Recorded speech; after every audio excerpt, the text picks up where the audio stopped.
တို့ခိုင်တင်တို့မောင်လုံးတို့ဘယ်ရောက်နေကြသလဲ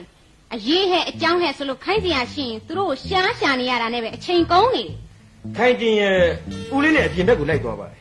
မောင်လုံးကမိဖို့ကြောင့်နေမှာမြင်ကရောဘာလုပ်နေသလဲမြင်တဲ့အတိုင်းပါပဲမတ်တက်ရက်ပြီးစစ်လေးတောက်နေပါတယ်ဘာပြောလဲဩလက်ရှိအနေထားကိုပြောတာပါမမလေးရဲ့အမိန့်တန်ထွက်မလာခင်စက္ကန့်ပိုင်းအထိတော့ခြံထဲမှာမျက်နှုတ်နေပါနင်ရလေစကားပြောရင်အတွန့်တက်ကလေးတွေမပိုင်ဘယ်တော့မှမပြီးဘူးသွားဒီမှာငါဧည့်သည်ရောက်နေလို့လီမွန်ပါလီတစ်ခွက်ဖြော်ခဲ့စမ်းမမလေးရောတောက်အောင်ပါနင့်ကိုတစ်ခွက်သေးဖြော်ခဲ့ပါလို့ငါဗမာလိုပြောနေတယ်ခါအေးဖြော်ခဲ့ရမလားအနေတော့လားရေကမ်းမှုပါဆွဲခဲ့မခွက်နဲ့ထည့်ခဲ့ရမလားအဖန်ခွက်တည်းထည့်ခဲ့ရမလားဖန်ခွက်ဟေးဖန်ခွက်မလေးမောလိုက်ကြပန်သူ့ရဲ့ငါကိုယ်တိုင်ထဖြော်ရင်တော့ဒီလောက်မောမှာမဟုတ်ဘူးနေတော့ငါပဲဖြော်တော့မယ်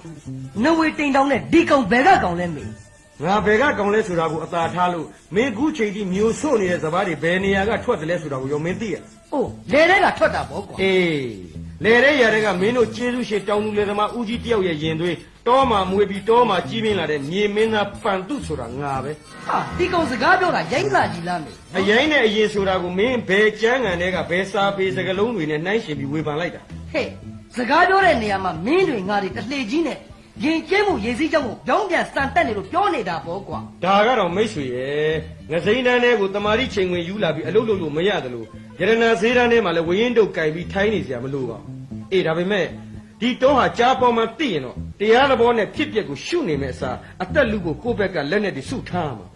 ကျုပ်ကိုအကောင်လို့စခေါ်တာဘာတူလဲ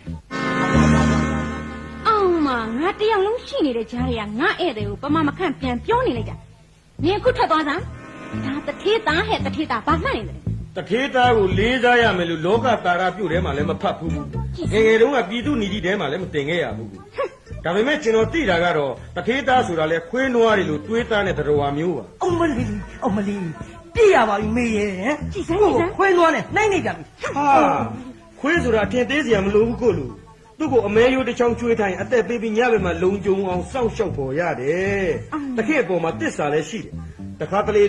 သူတို့အသက်ပေးပြီးကျေးဇူးတော်ပြန်ဆက်သွားသေးတယ်နွားဆိုတဲ့တော်ကတော့အထူးအထွေလေကုန်ခံပြီးညှိုးနေစရာတော့မလိုလုံးဝစိတ်မကူးတဲ့လေတဲ့ຢာထဲမှာစပားဖြစ်လာဖို့အတွက်တောင်သူဦးကြီးတွေနဲ့အတူရုန်းကန်ရှာဖွေပေးနေတဲ့အသက်သခင်กว่าဟဲ့က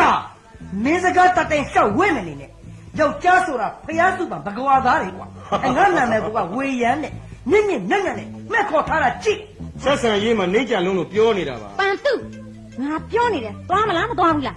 မမလေးရဲ့အမိန့်ကိုတကွန်တိုင်းပေါ်ကနတ်ရုပ်လိုလက်အုပ်ချီပြီးနာဂံလေးရဲ့ပါခင်ဗျဒီလိုမှပေါ့ကွာကဲသွားစမ်းမကွာကြားတဲ့ရောင်တော်ပြန်နဲ့ရိုးလွတ်တဲ့မင်းရဲ့အမိန့်ကိုဇောင်းနှန်းထိတ်က